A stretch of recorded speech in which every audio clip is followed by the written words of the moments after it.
ہر جگہ کیا ہے؟ ہم، کہیں کہیں میں بھی ہے، وَمَا خَلَقْتُ الْجِنَّ وَالْإِنسَ إِلَّا لِيَعْبُدُونَ، میں نے انسان کو خلق نہیں کیا مگر اس لیے کہ وہ میری عبادت کرے. تو کہیں میں اور کہیں ہم، تو یا اللہ جگہ جگہ ہم کیوں کہہ رہا ہے؟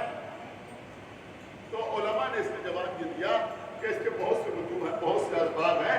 ان میں ایک اہم ترین سبب یہ بھی ہے کہ جب اللہ کوئی عمل کسی کے وسیلے سے انجام دیتا ہے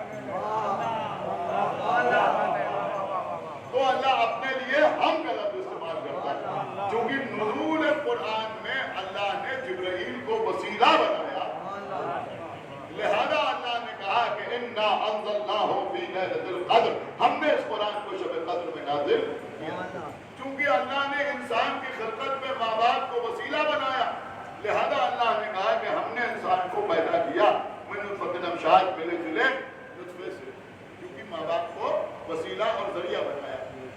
چونکہ اللہ نے پیغمبر کو کوثر عطا کرنے کے لیے، یعنی وجود سیدہ ادا کرنے کے لیے خدیجہ کو وسیلہ بنایا.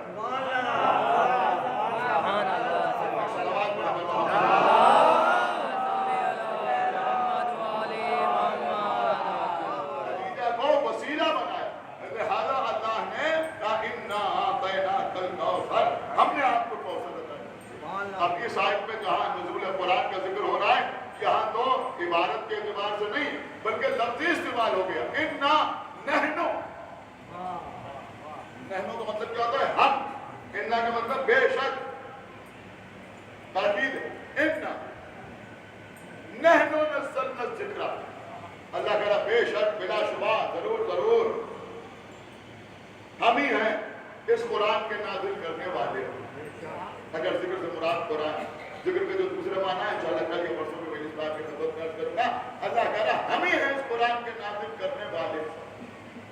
وَإِنَّا لَهُ لَحَافِظُونَ، اور ہم ہی ہیں اس کی حفاظت کرنے والے.